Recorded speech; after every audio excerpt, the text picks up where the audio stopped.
The signal in the night. Lumen City was known for its bright towers, neon reflections, and crowded streets that never truly slept. Yet, on a cold October night, the city felt strangely quiet, as if holding its breath. At the center of this electric maze lived Mira Lewis, a 28-year-old data analyst who preferred the company of algorithms to people. Her life was organized, predictable, and comfortably uneventful, until the night a mysterious signal interrupted everything. Mira had stayed late at the Lumen Data Institute, finishing a report that was due the following morning. The building was nearly empty, and only the hum of computers accompanied her typing. At exactly 11:37 p.m., her monitor flickered. A long string of numbers undescribed, untagged appeared on her screen. It wasn't part of her dataset. The numbers repeated in intervals, forming a slow pulse. 4132, 4132, 4132. At first, she assumed it was a system glitch. But then, the lights in the office flickered too, perfectly synchronized with the pulsing sequence. A shiver ran through her. Mira quickly checked the server logs. Nothing unusual. No updates. No external connections. Then came the audio. A soft clicking noise emerged from her headphones. She hadn't even been wearing them, yet they were plugged in. When she slipped them on, she heard muffled static, followed by a whisper-like tone. It wasn't language, exactly, but it felt intentional. Her curiosity overpowered her fear. She ran the numbers through a pattern recognition program. The result shocked her. The sequence wasn't random.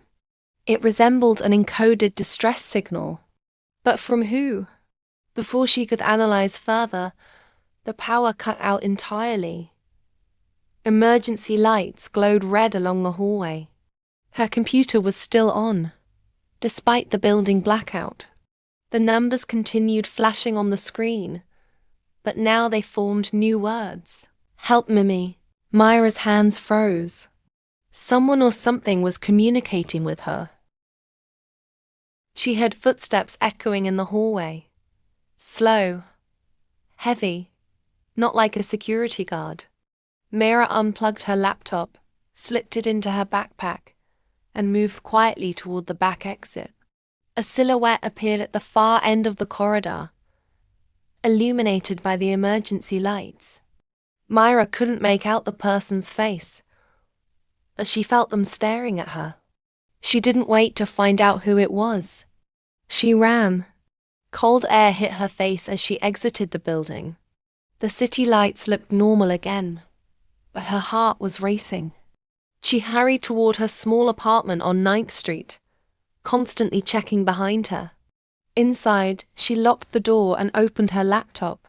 The signal had stopped. Everything appeared normal, no strange numbers, no messages. Had she imagined it? She opened the diagnostic logs again. Hidden deep in the code was a timestamp and a single text fragment. Find me before they do. Mira sat back, pulse pounding. She had no idea what she had stumbled into, but she was certain of one thing. Someone was watching her, and they didn't want her to decode the signal. The next morning, Myra woke up with little sleep, but a sharp determination. She spent 2 hours analyzing her laptop's logs, trying to reconstruct the signal. But each time she opened a new file, a piece of the code randomly disappeared.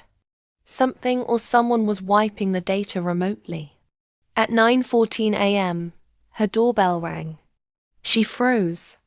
Nobody visited her unannounced. Mira peeked through the peephole. A tall man in a grey coat stood outside.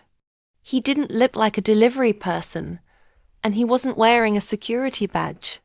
He noticed movement behind the door and spoke calmly. Miss Lewis, I need to speak with you. It's urgent. Myra stayed silent. I'm not here to hurt you, he continued. The signal you received last night wasn't an accident. Her heart skipped. How did he know? Who are you? Myra finally asked through the closed door. My name is Elias Hart. I work for a private research group. Please, let me explain somewhere safer than your hallway. Against her better judgment, Mira let him inside but kept her distance. Elias scanned the room with wary eyes, then sat on the edge of a chair. Last night, you intercepted a restricted transmission, he began. It wasn't meant to reach the Institute, but it found the first available unsecured channel, which happened to be your workstation. Myra folded her arms. What kind of transmission? A human consciousness. She blinked. I'm sorry, what? A mind, Elias said. Digitally replicated. Trapped. Myra stared at him, searching for signs of fraud or madness. You're telling me someone uploaded their consciousness into a signal? Not voluntarily, Elias replied. And the people responsible will do anything to destroy their evidence, including silencing anyone who receives the transmission. A chill spread through Myra's body. Why me? Because you're good, he said simply. One of the best pattern analysts in the city. The signal chose you, not us. Myra didn't like the way he said that. She opened her laptop and showed him the fragment. Find me before they do. Elias inhaled deeply. Then he's still alive in there. Elias hesitated. His name was Dr. Orion Harley, an AI architect who worked on a government-level quantum encoding project. He disappeared 6 months ago. They claimed he left the country, but we know he didn't. And now his consciousness is inside the signal. Yes, the pulse you saw 4132 is a location key. He's leading you to where he was taken. Myra felt the weight of the situation closing in on her.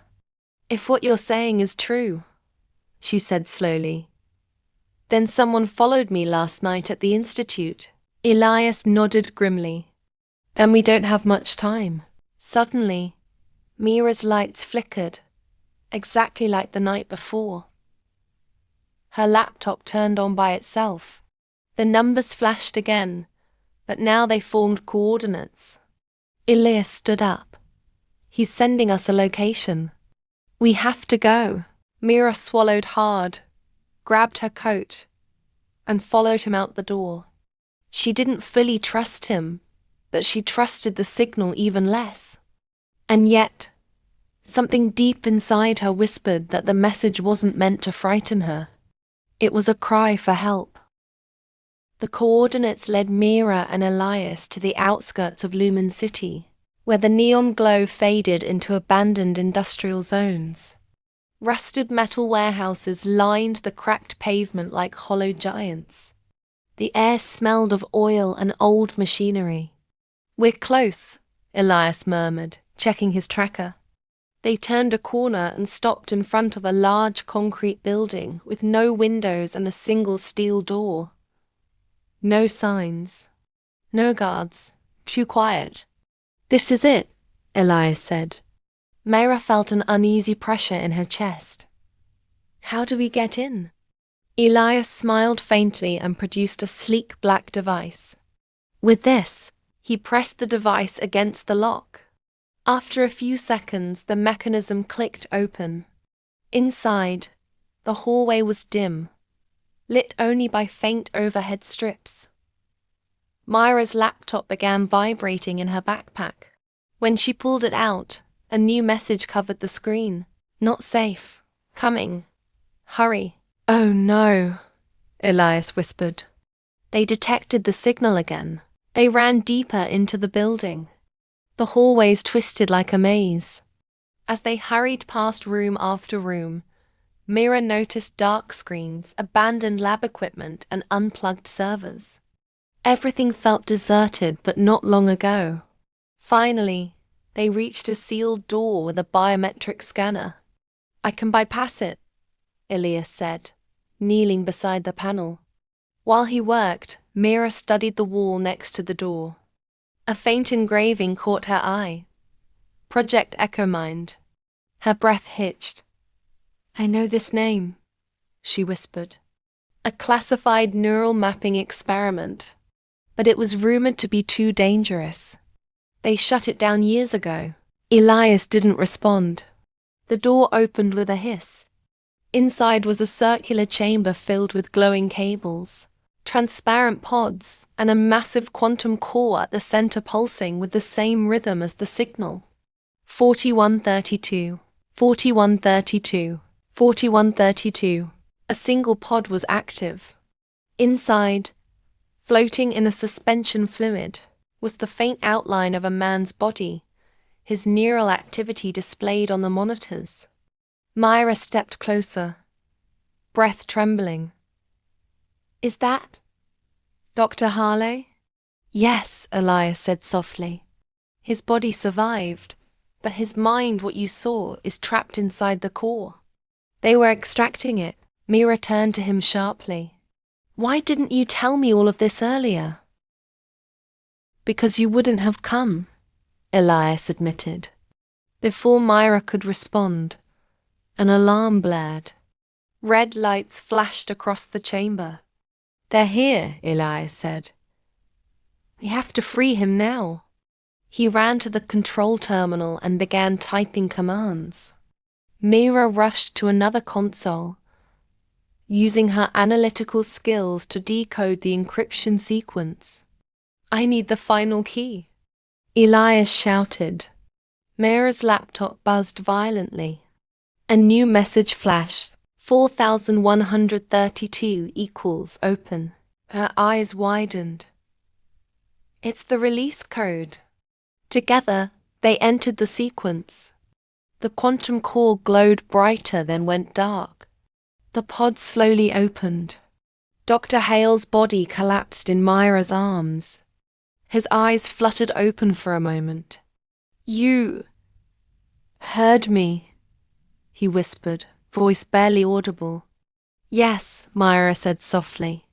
"We're here to help." But before they could move him, the steel door behind them slammed open. Armed guards flooded the chamber. Elias grabbed Myra's arm. "We need to run. Now." But Myra stood frozen, torn between saving Dr. Harley and escaping. And the guards were closing in. "Elias, we can't leave him," Myra cried, pulling Dr. Harley closer. "We won't," Elias said. "But if we stay here, none of us will survive." With the guards advancing, Myra spotted a maintenance hatch near the back of the chamber. "There," she said. Elias nodded, lifted Dr. Harley with her, and together they rushed toward it. Bullets cracked through glass behind them as they descended a ladder into an underground tunnel. The air was cold and metallic. Pipes lined the walls, and the tunnel stretched endlessly in both directions. "This way," Elias said, leading them toward a faint blue light. As they ran, Dr. Hale's breathing steadied slightly. Myra held his hand.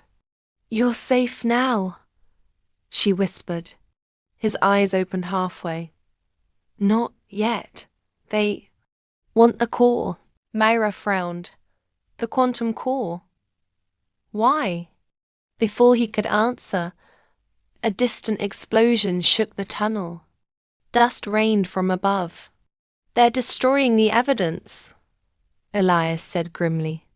"We have minutes at most." At the end of the tunnel, they reached a locked grate. Elias forced it open with a crowbar. Sunlight flooded in, blinding after the darkness. They emerged into an abandoned rail yard outside the industrial district. But just as they reached the tracks, two black vehicles skidded in front of them. More guards stepped out, weapons raised. Myra stepped in front of Dr. Harley instinctively. "You're making a mistake," she said, voice trembling but firm. "He's a human being, a classified asset." One of the guards interrupted coldly. "Hand him over." Elias leaned toward Myra. We can't fight them, but we can outsmart them. He slipped her a small silver chip. This contains the restored consciousness backup. Keep it hidden. If they take Harley, they won't get the mind. Myra stared at the chip. But what about you? Elias smiled sadly. Buy you time. Before she could stop him, Elias stepped forward with his hands raised. I'm the one who breached your facility, he said loudly. Take me. The guards shifted, confused. Where are the others? Elias stalled them with calm conversation, giving Myra the seconds she needed. She pulled Dr. Harley toward a side track where an old maintenance cart sat idle. With trembling hands, she started the engine. The guards realized too late. Go! Elias shouted as Myra accelerated down the tracks. Gunfire erupted behind them. Myra ducked, shielding Harley. The cart rattled violently as it sped through the broken rail line until they disappeared into the forest bordering the industrial zone. Only when they were far from danger did Myra stop the cart. Dr. Harley opened his eyes fully now, weak but conscious. You saved me, he whispered. You called for help, Myra replied softly. I just followed the signal. He managed a small smile. Then listen to this. The project they wanted to use EchoMind to control people, not help them. That's why I tried to shut it down. Myra held the chip tightly. Your mind is safe. And Elias? Halle asked quietly. Myra looked back toward the city. Smoke rose faintly above the industrial district. He bought us time, she said. But we'll get him back. Dr. Harley nodded. Then the fight isn't over. Myra stared toward Lumen City, its towers glowing brightly against the afternoon sky. A city full of secrets. A city worth saving. She took a deep breath. Then let's finish what they started, she said. Halle closed his eyes, exhausted but alive. And Myra, once an ordinary analyst, stepped into a new destiny, one written in signals, shadows, and courage.